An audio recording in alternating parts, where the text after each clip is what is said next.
Good evening everyone, this is Meenakshi Bhuria before you. अगर आप मुझसे साइंस या बायोलॉजी पढ़ना चाहते हैं तो मुझे फॉलो कर सकते हैं Telegram, Insta, Twitter, Facebook, Meenakshi defined. ठीक है। आज हम बात करेंगे 10th क्लास के चैप्टर नंबर 1 की, केमिकल रिएक्शन एंड इक्वेशन। इसमें फर्स्ट पार्ट आज हम डिस्कस करने वाले हैं। इसमें क्या है, केमिकल रिएक्शन एंड इक्वेशन। देखो, ये दो अलग चीजें हैं।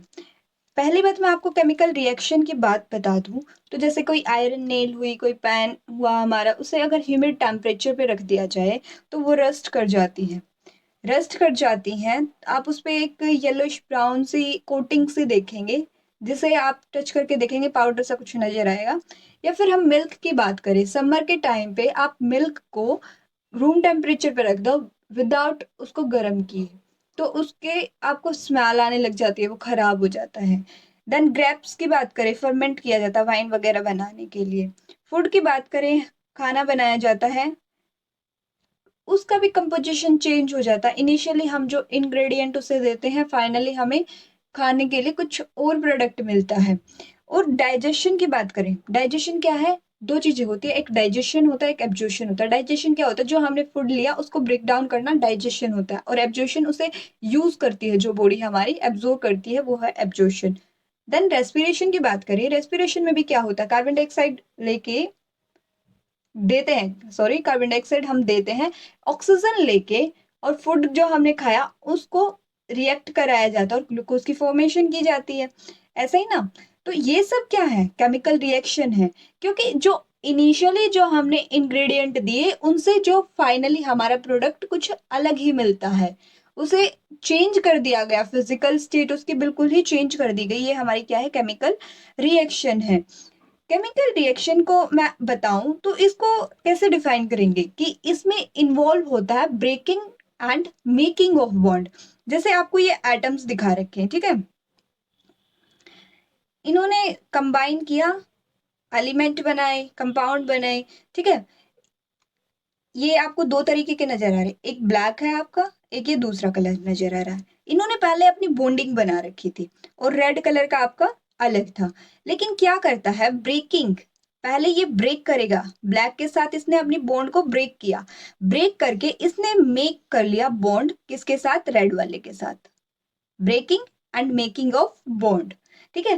फिर नेचर और आइडेंटिटी सब्सटेंस की चेंज हो जाती है। देखिए, जैसे हम एनवायरनमेंट में रहते हैं, हमारा माहौल वैसा ही हो जाता है ना, हमारा बिहेवियर है, नेचर है, वो वैसा ही हो जाता है ना, हमारी आइडेंटिटी भी अलग हो जाती है।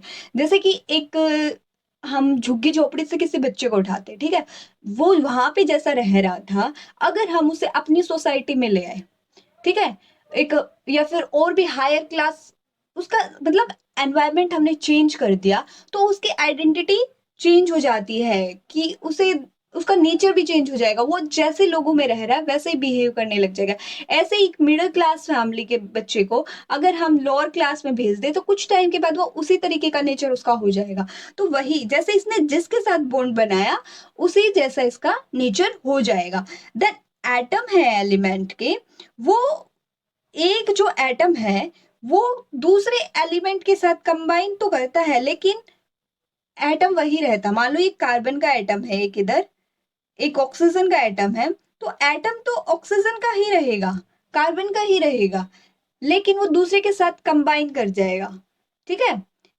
और जो एटम है वो डिसअपियर नहीं होते। ऐसा नहीं है कि यहाँ पे एक कार्बन था तो यहाँ पे आपको कार्बन नहीं मिलेगा, ये डिसअपियर हो जाएगा, ऐसा नहीं होता। ये दूसरे के साथ कंबाइन करके अपना नेचर चेंज कर लेता है, लेकिन एटम, नंबर ऑफ एटम इस साइड और इस साइड आपको सेम ही मिलेंगे, आप कैलकुलेट करके देख सकते हैं। ठीक है। इधर यहाँ पे हाइड कर रखा है, इधर आपका दिख नहीं रहा है। ठीक है। अब बात करते हैं बेसिक आइडेंटिटी क्या है केमिकल रिएक्शन में, कि इसकी स्टेट चेंज हो जाती है, जैसे सॉलिड से लिक्विड या गैस, इस तरीके से चेंज हो सकती है, इनका कलर चेंज हो जाता है। देखिए, ये पहले कैसे कलर कॉम्बिनेशन बना रहा था, और इधर इसको अगर हम दोनों कलर को मिक्स करके देखिए, तो इनका कलर चेंज हो जाएगा कि नहीं हो जाएगा। लिक्विड वाटर कलर लिए हमने, इन दोनों कलर को मिक्स करके देखेंगे तो इनका कलर चेंज हो जाएगा कि नहीं हो जाएगा। कुछ ऐसा ही केमिकल रिएक्शन में होता है, ये किसी भी तरीके का कलर अपना चेंज कर सकते हैं अकॉर्डिंग टू जिससे इसमें एटम्स इन्वॉल्व है, जिस तरीके की रिएक्शन इन्वॉल्व है वैसे। दूसरा क्या होता है, टेम्परेचर का भी चेंज होता है, और गैस इवॉल्व होती है, गैस भी बाहर निकलती है इस प्रोसेस में। देन इक्वेशन की बात करें, केमिकल इक्वेशन क्या होता है कि साइंटिस्ट लोग अगर किसी चीज को कार्बन डाइऑक्साइड लिखते पूरा, तो कितना टाइम कंज्यूम होता उनका, ठीक है। ग्लूकोज, तो ग्लूकोज लिखेंगे पूरा।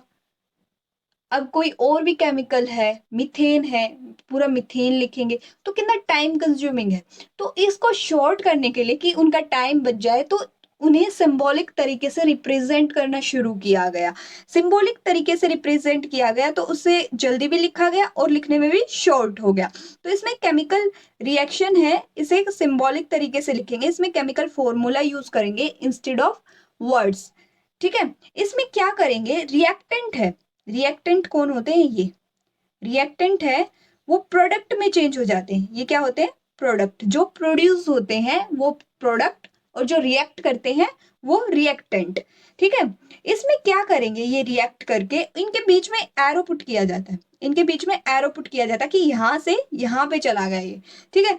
इसमें ये केमिकल रिएक्शन के अंडरगो गया, केमिकल रिएक्शन सब्सटेंस की हुई, तो ये रिएक्टेंट इधर लेफ्ट हैंड साइड में लिखा जाता है रिएक्टेंट, और प्लस का साइन इनके बीच में यूज किया जाता है। प्रोडक्ट की बात करें तो फॉर्मेशन होता है किसी न्यू सब्सटेंस का, वो क्या होता है, प्रोडक्ट होता है। इस ये राइट हैंड साइड लिखा जाता है, इनके बीच में भी प्लस का साइन हम यूज करते हैं। तो केमिकल रिएक्शन और केमिकल इक्वेशन के बीच में आपको डिफरेंस क्लियर हो गया होगा।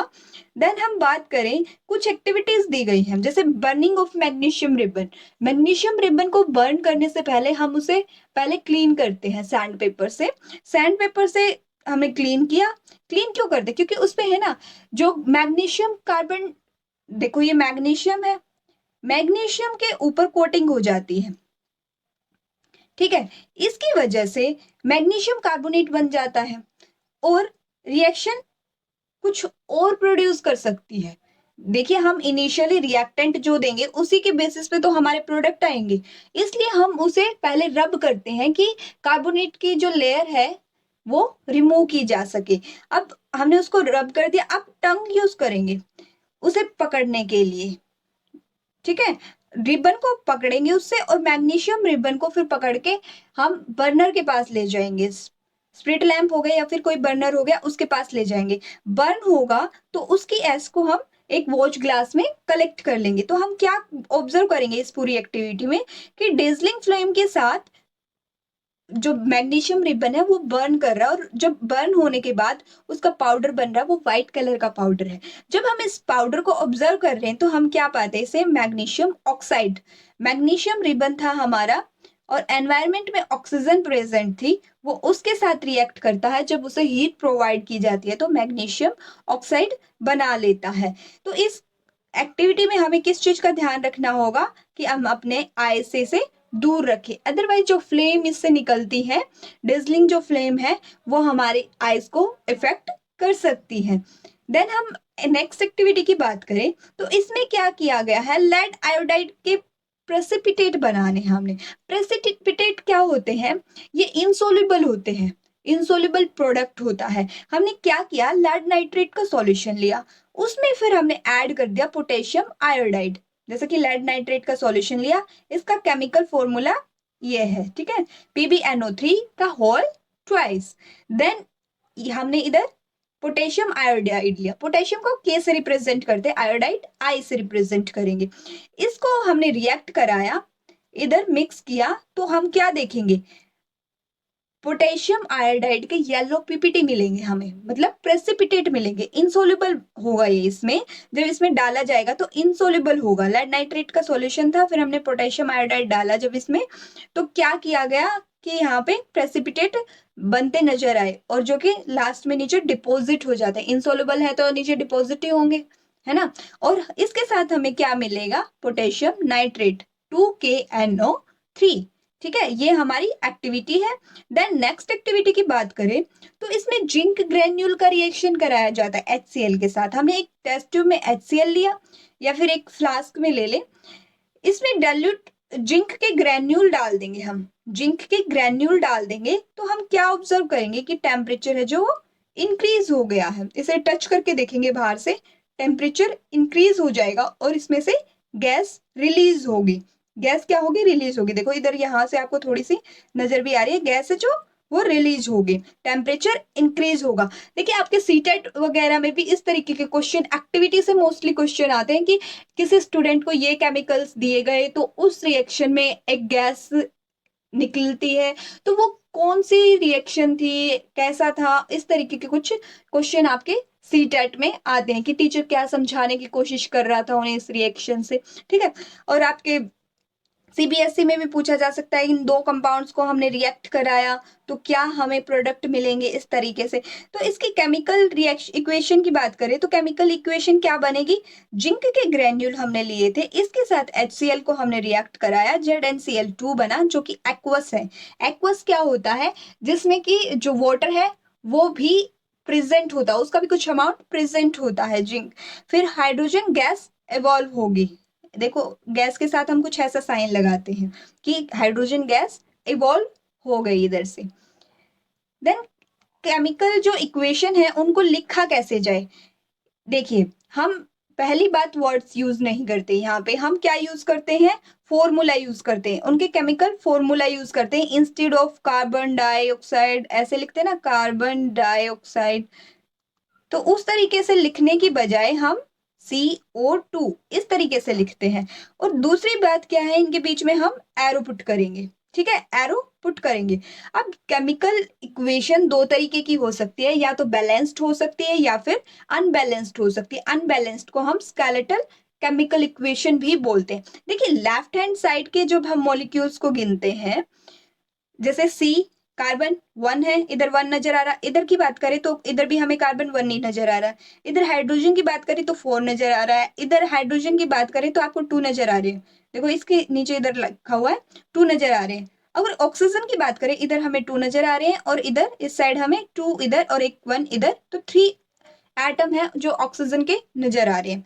ठीक है, तो ये हम कैलकुलेट करेंगे लेफ्ट हैंड साइड और राइट हैंड साइड अगर इक्वल है तो वो बैलेंस्ड इक्वेशन है, अगर इक्वल नहीं है तो वो अनबैलेंस्ड इक्वेशन है। ठीक है, अब इन्हें बैलेंस भी करना जरूरी है, अगर अनबैलेंस्ड है तो इन्हें बैलेंस करना जरूरी है। लेकिन उससे पहले हम लिखना, मैं आपको बता देती हूँ कैसे लिखते हैं केमिकल इक्वेशन को। कुछ फिजिकल स्टेट होती है, जैसे सॉलिड को ब्रैकेट में हम S लिख सकते हैं, लिक्विड को L लिखेंगे, गैस को G लिखेंगे, एक्वस को जिसमें कि वाटर का मिक्सचर होता है AQ लिखेंगे। जहां पे हीट का यूज हो रहा है हम वहां पे इस तरीके का साइन लगाते हैं, ट्रायंगल का साइन, जो ये हमारे एरो लगाते हैं ना बीच में, इस एरो के ऊपर हम हीट का साइन लगाते हैं। प्रेसिपिटेट और गैस इवॉल्व हो रही है तो गैस को इस तरीके से रिलीज करते दिखाते हैं। प्रेसिपिटेट क्या होते हैं, वो डिजोल्व नहीं होते तो नीचे बैठ जाते, तो नीचे डाउन हेडेड एरो लगाएंगे। और गैस क्या होती है, वो बाहर निकलने की टेंडेंसी रखती है, अपवर्ड जाती है, तो इसलिए इस तरीके का हम साइन लगाते हैं। देखिए प्रेसिपिटेट और गैस में जो ये साइन लगाते हैं आप जनरली देखेंगे कि प्रोडक्ट की साइड में ही आपको लगे नजर आएंगे, जो रिएक्टेंट की साइड है उधर आपको नहीं मिलेंगे। अब फिजिकल स्टेट जरूरी नहीं है कि आप सब में लिखो, ये आपको बोला जाए तभी लिखेंगे तो भी चलेगा, अदरवाइज सब में भी लिख देंगे चलेगा, गलत नहीं बोलेगा कोई। लेकिन इतना ज्यादा कंबशन नहीं है कि आप 10th क्लास में आपको ये सब मेंशन करना जरूरी है, लेकिन मेंशन करो अच्छी बात है, गुड इंप्रेशन पड़ता है टीचर पे। ठीक है, देन इसमें एक कंडीशन होती है टेम्परेचर, टेम्परेचर की कितने डिग्री हमने टेम्परेचर दिया, 100 डिग्री सी पे कर रहे हैं, 200 पे कर रहे हैं, कितने पे कर रहे हैं। देन प्रेशर, प्रेशर का मैंने आपको बताया था ATM बोलते हैं हम प्रेशर को। ठीक है, इसकी यूनिट में बताई थी पास्कल। तो ATM जैसे 340 ATM पे हमने ये रिएक्शन की तो एरो के ऊपर लिख दिया। टेम्परेचर भी हम लिख सकते हैं कि कितने टेम्परेचर पे हम इसे कर रहे हैं। एक होता है कैटलिस्ट, कैटलिस्ट क्या होता है, कैटलिस्ट रिएक्शन में प्रेजेंट होता है तो उसे हम यहीं पे लिखते हैं एरो के ऊपर या नीचे, तो उस रिएक्शन की प्रोसेस को फास्ट कर देता है। जैसे कि मम्मा हमारे घर में प्रेजेंट होती है तो हमारी रिएक्शन को फास्ट कर देती है, हमारे काम करने की एक्टिविटी है जो फास्ट हो जाती है, हमारी पढ़ाई में हेल्प कर देती है। अब वो खुद तो हमारा काम नहीं करते ना, लेकिन उनके प्रेजेंस होने की वजह से हम अपना काम जल्दी जल्दी करते हैं। तो वही काम कैटलिस्ट का, कैटलिस्ट हमारी मम्मा की तरह रिएक्ट करते हैं। ठीक है, देन इधर मैंने लिखा एच म्यू। एच म्यू का क्या मतलब है, एच म्यू इसका क्या मतलब है, जहां सनलाइट की बात करें, जब सनलाइट जहां पे दी जाती है तो उसे एच म्यू से रिप्रेजेंट किया जाता है, एच म्यू। जैसे कि ये फोटोसिंथेसिस की प्रोसेस है, आपको सबको पता है। अब फोटोसिंथेसिस की प्रोसेस है, सनलाइट तो इधर आ ही रही होगी, कई जगह आपको इस तरीके के एरो नजर आएंगे, ठीक है। तो ये हीट को, जो सनलाइट है उस वाली को दिखाने के लिए रिप्रेजेंट किए जाते हैं। देन हम बात करें, इन्हें बैलेंस करना जरूरी है। देखिए हमेशा एक लॉ होता है कि भाई जितना भी अमाउंट किसी भी केमिकल रिएक्शन में दिया गया है तो प्रोडक्ट का अमाउंट भी आपको सेम ही मिलेगा, ठीक है। अब बैलेंस्ड इसलिए बोला जाता है कि इक्वेशन बैलेंस्ड करनी जरूरी है, क्योंकि अगर आप 2 मॉलिक्यूल कार्बन के दे रहे हैं तो प्रोडक्ट में भी आपको 2 ही मॉलिक्यूल मिलेंगे। अगर ऐसा आपको नहीं दिख रहा है तो वो इक्वेशन है अनबैलेंस्ड, तो उसे हम बैलेंस करना सीखेंगे। इसको डिफरेंट डिफरेंट तरीके हो सकते हैं। अब मैं आपको 2 तरीके बताऊंगी, ठीक है। इसमें पहली बात है, आपको ये दे रखा है आयरन का रिएक्शन कराया, H2O बना, फिर F3O4H2 बना, ठीक है। इसमें आप देखिए, हम लिखेंगे रिएक्टेंट साइड, आयरन आपको कितना नजर आ रहा है 1, फिर हाइड्रोजन कितना, इधर दूसरी साइड देखेंगे अब आयरन को कितना है 3, ठीक है। दूसरी बात, फिर हाइड्रोजन पे आते हैं। हाइड्रोजन इधर आपको रिएक्टेंट की साइड नजर आ रहा है 2, प्रोडक्ट की साइड नजर आ रहा है 2। फिर हम ऑक्सीजन की बात करें, ऑक्सीजन रिएक्टेंट पे आपको नजर आ रहा है 1, प्रोडक्ट पे आपको नजर आ रहा है 4। तो आप देखिए कौन कौन सा बैलेंस है, हाइड्रोजन हमारा बैलेंस है, इसे हम टच नहीं करेंगे। अब देखते हैं कि मैक्सिमम वैल्यू किसकी है, मैक्सिमम से स्टार्ट करेंगे कि 4 की। इसको बैलेंस करना शुरू करते हैं। अगर हम इसको इधर 4 से मल्टीप्लाई कर दें, 4 से मल्टीप्लाई कर दे तो इक्वल हो जाएंगे ऑक्सीजन, हो जाएंगे। तो इधर मल्टीप्लाई करने के लिए देखिए, आप हमेशा जब भी बैलेंस करेंगे आगे लिख सकते हैं, कोई भी नंबर आगे लिख सकते हैं। जैसे ये आयरन है, इसके आगे लिख सकते हैं, लेकिन इधर पीछे नहीं लिख सकते। जो लोअर बेस पे जो हम लिखते हैं ऐसे नहीं लिख सकते, इन फ्रंट पे लिख सकते हैं। तो हमने इसको 4 से मल्टीप्लाई किया तो दोनों ऑक्सीजन हमारी बैलेंस हो गई। इधर भी आप देखेंगे अब 4 ऑक्सीजन नजर आ रहे हैं आपको, और इधर भी आपको 4 ऑक्सीजन नजर आ रहे हैं। लेकिन जो हमारी हाइड्रोजन इधर बैलेंस थी 2 2 थी, अब इसकी बात करें 4 2 जा 8, अब हाइड्रोजन इधर कितना हो जा रहा है 8, जबकि इधर हाइड्रोजन कितना है 2। देखिए नेक्स्ट स्टेप में अब हम क्या करेंगे, हाइड्रोजन को बैलेंस करेंगे। अब मैक्सिमम नंबर हाइड्रोजन का है हमारे पास, अब हाइड्रोजन को बैलेंस करना शुरू करेंगे। यहाँ पे 8 है, इधर देख रहे हैं आप 8 है, इधर हमारा 2 था। इसको बैलेंस करने के लिए हम क्या करेंगे, 2 से मल्टीप्लाई कर दे तो इधर भी 8 हो जाएगा। तो हमने इधर 2 से मल्टीप्लाई कर दिया, तो यहाँ पे सॉरी 2 था, 4 से मल्टीप्लाई करेंगे, 2 था हमारे पास तो 4 से मल्टीप्लाई करेंगे, तो इधर हम आगे 4 पुट कर देंगे। अब क्या देख रहे हैं हमारी, अगर हम हाइड्रोजन की बात करें, हाइड्रोजन यहाँ पे कितने हैं 8 लेफ्ट हैंड साइड में, राइट हैंड साइड में 4 2 जा 8। ऑक्सीजन की बात करें राइट हैंड साइड में 4, क्योंकि आगे 4 है बस, और इधर प्रोडक्ट की बात करें तो इधर भी 4 है, ठीक है। तो अब बैलेंस है दोनों चीजें। अब हमारा क्या रह गया, इसके बाद हमारा रह गया आयरन। अब आयरन को बैलेंस करना है, ये अनबैलेंस्ड है, क्योंकि देखिए इधर आप लेफ्ट हैंड साइड में देख रहे हैं तो आपको 1 आयरन नजर आ रहा है, 1 आयरन नजर आ रहा है, लेकिन राइट हैंड साइड देख रहे हैं तो आपको 3 आयरन नजर आ रहा है। अब इनको बैलेंस करना है, 3 है तो इधर अगर हम इसको 3 कर दें तो ये बैलेंस्ड हो जाएगा। 3 से मल्टीप्लाई करेंगे, मल्टीप्लाई करेंगे मतलब इसके आगे 3 लगा देंगे। 3 लगाने के बाद हम देखेंगे कि सभी जो है हमारी एटम्स है वो बैलेंस्ड है सभी। देखिए इधर 3, इधर भी आयरन के लिए बात करें 3, अब हाइड्रोजन की बात करते हैं 8, इधर भी 8, ऑक्सीजन की बात करते हैं इधर 4 और इधर भी 4, ठीक है। अब इतना होने के बाद हम इसके फिजिकल स्टेट पे जाएंगे। फिजिकल स्टेट की आयरन किस फॉर्म में मिलता है हमें, सॉलिड में। अगर वाटर की बात करें तो ये गैसियस वेपर बनेंगे इधर, तो ये गैसियस है, तो इधर सॉलिड और इधर हाइड्रोजन गैस है, ठीक है। तो इस तरीके से हम रिएक्शन प्रोसीड करते हैं।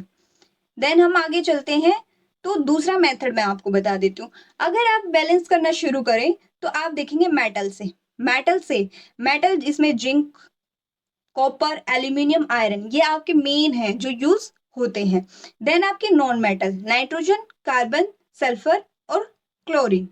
देन आपका आता है हाइड्रोजन और फिर oxygen. Step by step balance करेंगे, पहले आप नॉन मेटल, पहले मेटल को करेंगे, फिर नॉन मेटल को करेंगे, फिर हाइड्रोजन को करेंगे और फिर ऑक्सीजन को करेंगे। लेकिन प्रीवियस एक्टिविटी जो अभी मैंने आपको प्रैक्टिस कराई उसमें क्या किया था, मैक्सिमम नंबर ऑफ एटम से हमने बैलेंस करना शुरू किया था। जैसे कि ऑक्सीजन के पास पहले मैक्सिमम थे, उसको बैलेंस किया, फिर हाइड्रोजन के पास मैक्सिमम थे तो फिर हमने हाइड्रोजन को बैलेंस किया, उसके बाद हमने ऑक्सीजन उसको आयरन को बैलेंस किया था। तो ये दो तरीके होते हैं, आप कौन सा भी तरीका फॉलो कर सकते हैं, दोनों में आपका हो जाएगा।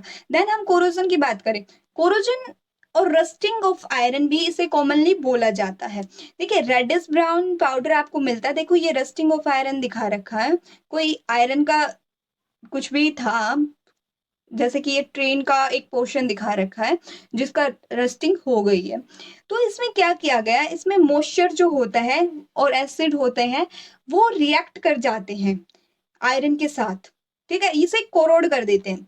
जो मेटल है, मेटल को क्या बोलेंगे, कोरोड कर दिया गया। और जो ये प्रोसेस है इसको क्या बोलेंगे कि जो मेटल को कोरोड करने की प्रोसेस है वो क्या है, कोरोजन कहलाती है। अब इसी में आपको एक बात बोली गई है टर्निश की।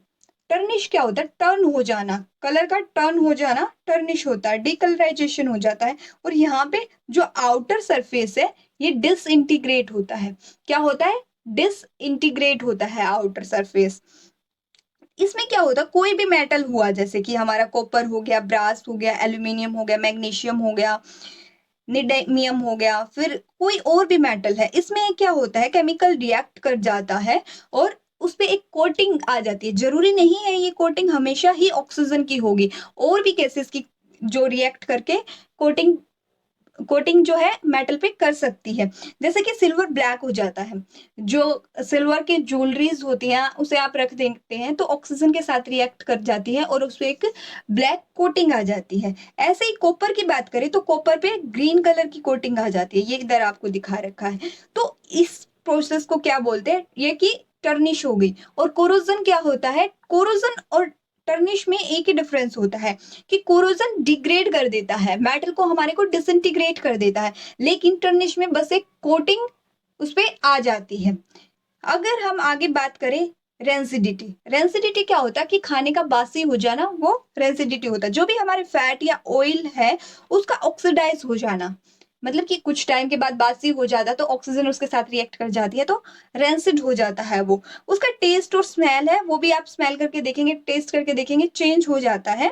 अब इस ये किस वजह से होता है, देखो ये एनवायरनमेंट में जो ऑक्सीजन प्रेजेंट थी उसकी वजह से हुआ। इससे प्रिवेंट करने के लिए हम एंटीऑक्सीडेंट डालते हैं, एंटीऑक्सीडेंट यूज करते हैं फूड में, या फिर जिस भी कंटेनर में हमने अपना फूड रखा उसे टाइटली बंद करके रखते हैं ताकि वहां पे ऑक्सीजन की एंट्री ना हो। अब ऐसा नहीं है कि अगर आप टाइटली कवर करके रख देंगे या फिर उसे प्रिवेंट करके रख देंगे तो महीनों महीनों चल जाएगा आपका खाना, ऐसा नहीं है। अगर रेंसिडिटी ओपन में कंपैरेटिवली ज्यादा होती है, अगर आप फ्रिज में रख देंगे, उसका टेम्परेचर स्लो है तो वहां पे रिएक्ट नहीं कर पाते, तो मतलब प्रोसेस स्लो डाउन हो जाती है। इसका मतलब ये नहीं है वो कभी खराब नहीं होंगे। और चिप्स वगैरह की बात करें तो चिप्स आपको देखोगे कि उसमें वो फूला फूला नजर आता है, उसके अंदर गैस प्रेजेंट होती है। वो गैस कौन सी होती है, नाइट्रोजन गैस होती है। ये आपके कॉम्पिटिटिव में भी पूछा जाता है कि रेंसिडिटी से प्रिवेंट करने के लिए कौन सी गैस यूज की जाती है, नाइट्रोजन गैस जो है आपकी यूज की जाती है ताकि वो खराब ना हो। और अगली जो हमारी पार्ट होगा इस चैप्टर का उसमें हम पढ़ेंगे combination reaction, decomposition reaction, double displacement, displacement, oxidation and reduction. इसमें हम रिडॉक्स रिएक्शन के बारे में भी पढ़ेंगे। आई होप मैंने आपको अच्छे से समझाया है, अगर फिर भी नहीं समझ आया तो आप अपनी क्वेरी डाल दीजिएगा, हम दोबारा से डिस्कस कर लेंगे। थैंक्स।